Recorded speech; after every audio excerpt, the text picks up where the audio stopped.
I was listening to a podcast by the comedian Nate Bargatze, and he was taking callers who were asking him questions about stand-up comedy, and one of the callers was from Colorado.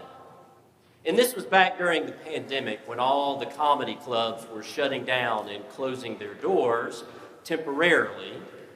And the caller asked Bargatze, he said, "I've been doing stand-up comedy for about a year, and I was just starting to find my voice as a comedian.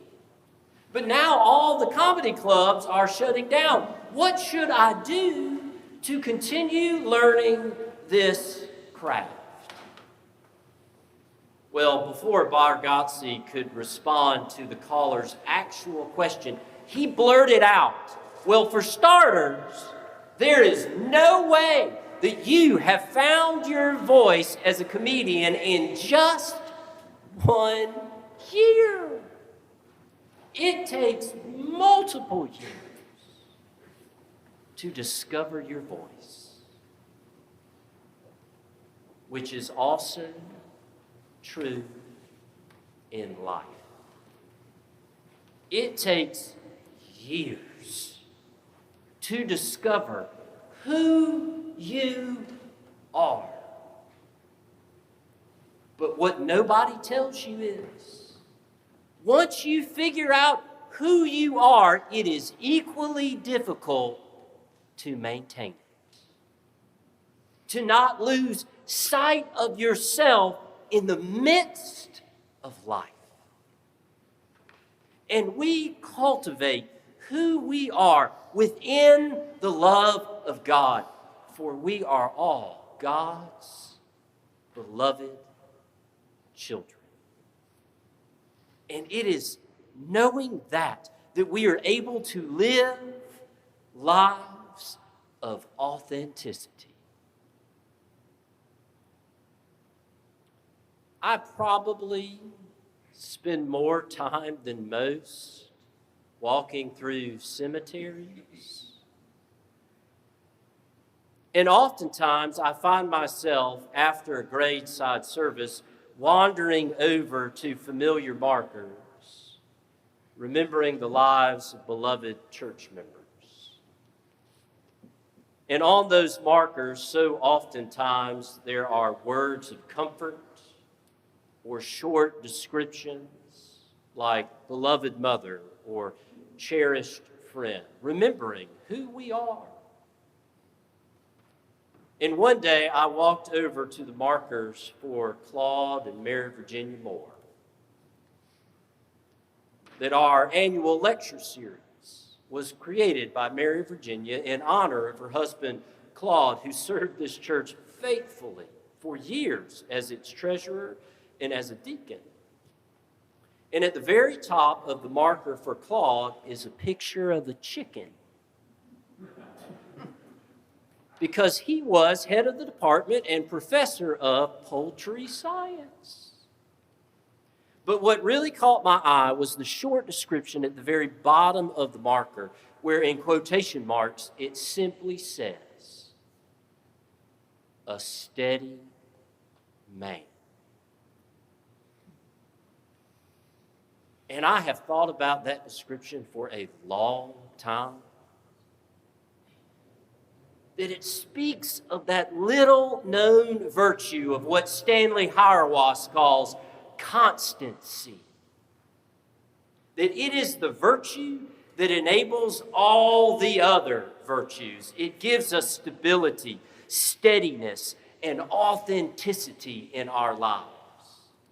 As Stanley Hauerwas writes, a person of constancy can be trusted to be who they seem to be. That it takes years to discover who we are, but we maintain it through constancy. It means that who we are is not determined by who we are with, that we don't live compartmentalized lives, one way over here and another way over there. And it leads us to authenticity, where we are able to remove any masks that we are prone to wear, because we don't want to be anyone other than who we are.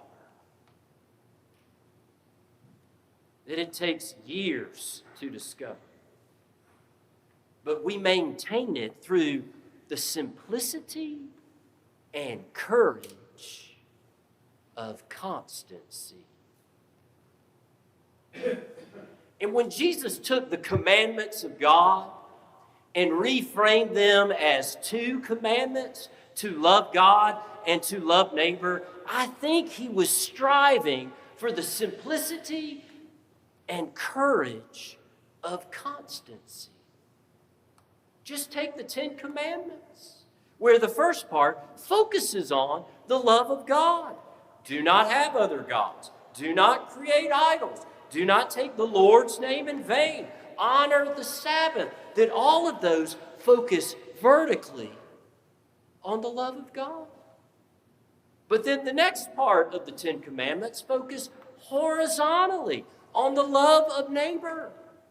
Honor your father and mother. Do not kill. Do not commit adultery.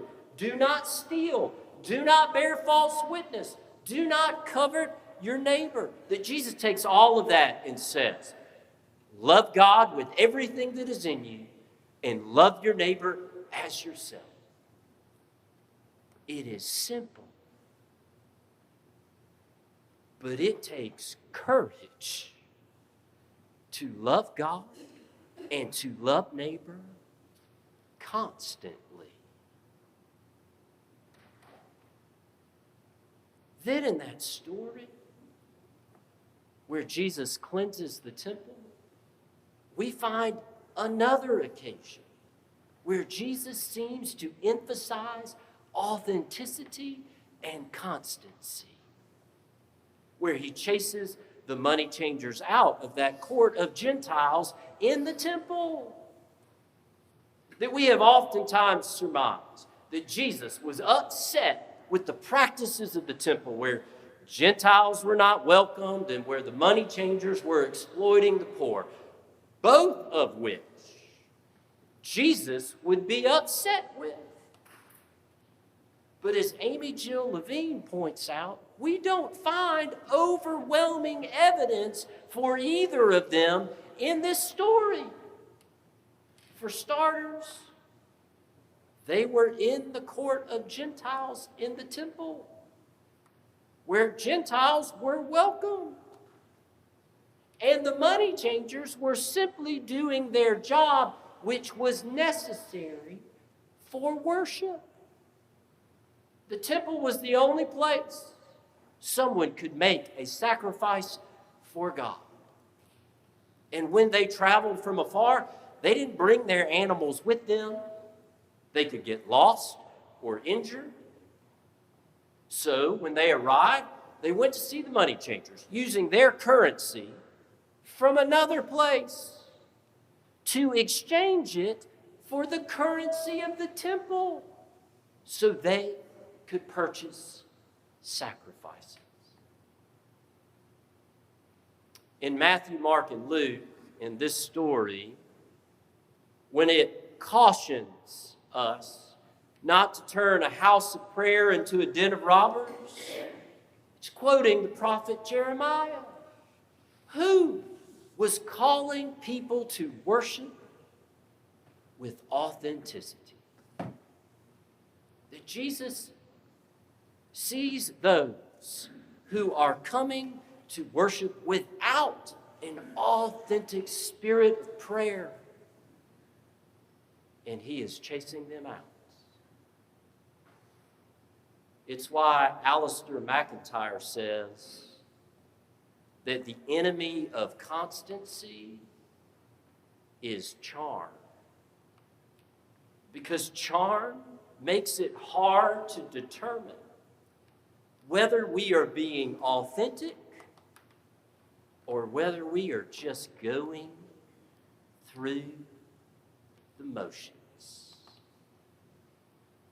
That we gather for worship to remember who we are as God's beloved children, so that when we leave this place, our lives can continue to embody the worship of God. It's why Jesus says of the temple, we will tear this place down and in 3 days raise it up. He was speaking about his life, that faith is not limited to a place. It is not compartmentalized. It moves beyond these walls because there is a constancy to them.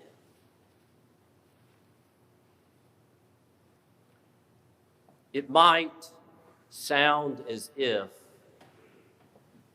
constancy adds something to our lives, like there is more for us to do. But in actuality, it removes something from our lives.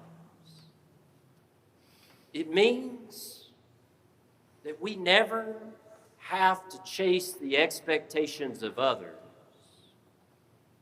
whenever those expectations change who we are as God's beloved children. I had a friend in Macon who served his congregation for years as their pastor. And whenever Otis walked into a room, he lit it up, that what you saw is what you got. He was completely authentic, never going through the motions. Oftentimes, Otis was wearing a pair of overalls, and he had this thick beard, like he hadn't shaved since he turned 17 years old. And he was an excellent listener. He was as comfortable with complete silence as he was with talking to a complete stranger. And every day for exercise, he'd go to Kroger, and he'd walk the aisles.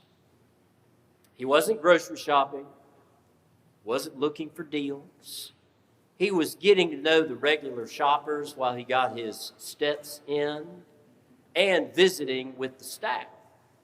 And the staff came to love him so much that every November after Halloween, they would give Otis all the leftover pumpkins. Hundreds of them. Big ones, small ones, round ones, odd-shaped ones. And then, under the cover of the night, he would load up his truck and he'd drive out to the house of a cherished friend or beloved family member, and he'd leave all the pumpkins in the front yard. So that when you went to get the paper, your lawn was littered with hundreds of pumpkins. The strange part was, everybody hoped to be the house that year. Kind of hoped one year we'd get the pumpkins. That Otis was beloved in that sort of way, because he was so authentic that you just felt like you could be yourself around him. That he lived a life of constancy, always kind, always open, always willing.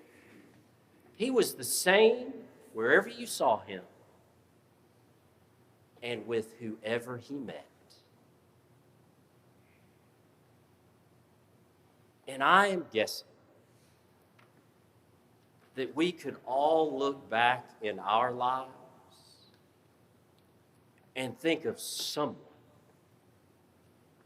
who lived with constancy around us. That they always showed up for us. They were always available to us. They would speak words of grace constantly into our lives. That we might take some time this season of Lent to think about them and to take notes from their lives so that we might be steady and constant presence for the love of God and the love of neighbor for somebody else. Amen.